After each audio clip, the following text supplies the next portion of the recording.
Toshakhana 2 case आज खत्म हो गया। अलकादिर ट्रस्ट केस भी खत्म समझें। चेयरमैन पीटीआई बैरिस्टर गौहर का सुप्रीम कोर्ट के फैसले पर रद्द अमल। कहते हैं सुप्रीम कोर्ट फैसले के मुताबिक अब दोनों केसेस खत्म हैं। नए कानून में लिखा है काबीना के फैसले को इस्तिस्ना हासिल है। काबीना फैसले का केस नैब में नहीं चल सकता। बुशरा बीबी का नाम तोशाखाना फहरिस्त में था ही नहीं, सिर्फ बानी पीटीआई पर दबाव डालने के लिए उनका नाम शामिल किया गया।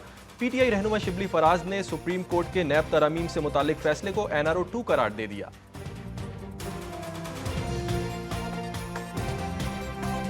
आज का जो फैसला है ये बुनियादी तौर पे NRO 2 है और पार्लियामेंट के थ्रू ऐसे कवानीन पास हो रहे हैं जिस तरह के आपने पिछले दिनों में भी देखा होगा और आने वाले दिनों में भी देखेंगे कि ये वो फॉर्म 47 के लोग हैं, ये वो लोग हैं जो अवाम के हकीकी नुमाइंदे नहीं।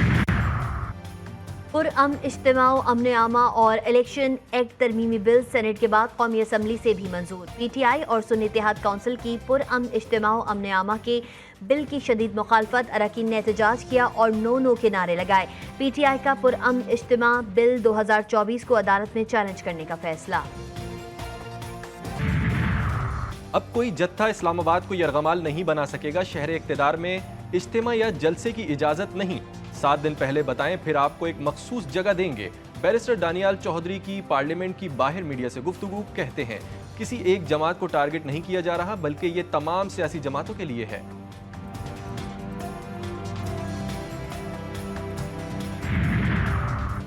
कौमी असम्बली में याजूज माजूज बैठे हैं, वो यहाँ से कोई चीज चलने ही नहीं देते। अपोजिशन लीडर उमर अयूब कौमी असम्बली में फट पड़े, बोले ऐवान को संजीदा लेना चाहिए, हुकूमत यहाँ जवाबदेह है। असम्बली सेक्रेटरीट वजारतों से जवाब न आने की तफसीलात इकट्ठा करे।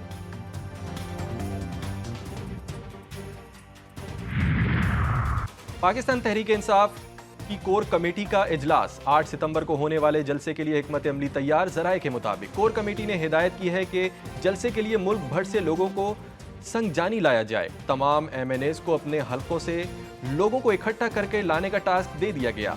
8 सितंबर को हर हाल में संगजानी के मुकाम पर जलसा करेंगे कोर कमेटी अरकान।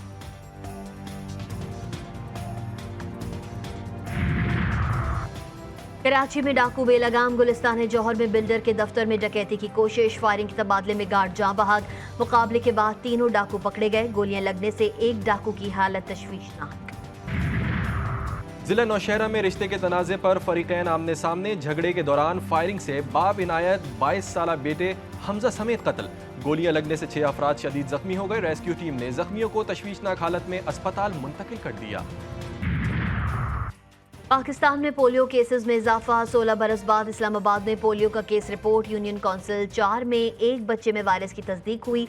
बलूचिस्तान में कोंगो के केसेस में इजाफा होने लगा। रवा हफ्ते कोंगो से मुतासरा मजीद 3 नए मरीज सामने आ गए। गजा में सेहूनी बमबारी से मजीद 13 फलस्तीनी शहीद। सेहूनी फौज की बमबारी से गजा सिटी के साबरा महल्ले और जैतून महल्ले में 9 फलस्तीनी जान से गए। तिलुल सुल्तान में फलस्तीनी मां और बेटी शहीद। नसीरात और बुरीज कैंप में भी एक फलस्तीनी शहीद हुआ। इसराइली फौज ऑपरेशन खत्म करके जनीन से निकल गई। 1 हफ्ते से जारी कार्रवाई में शहर का बड़ा इलाका तबाह। शोहदा की मजमूई तादाद 40,878 तक जा पहुंची। खेलों की दुनिया से पाकिस्तान के लिए एक और अच्छी खबर। पेरिस में जारी पैरालंपिक्स गेम्स में पाकिस्तान के हैदर अली ने डिस्कस थ्रो में ब्रॉन्ज मेडल जीत लिया। मुकाबले में उज़्बेकिस्तान के एथलीट ने गोल्ड मेडल हासिल किया। वजीर आजम शहबाज शरीफ का हैदर अली को खराज तहसीन।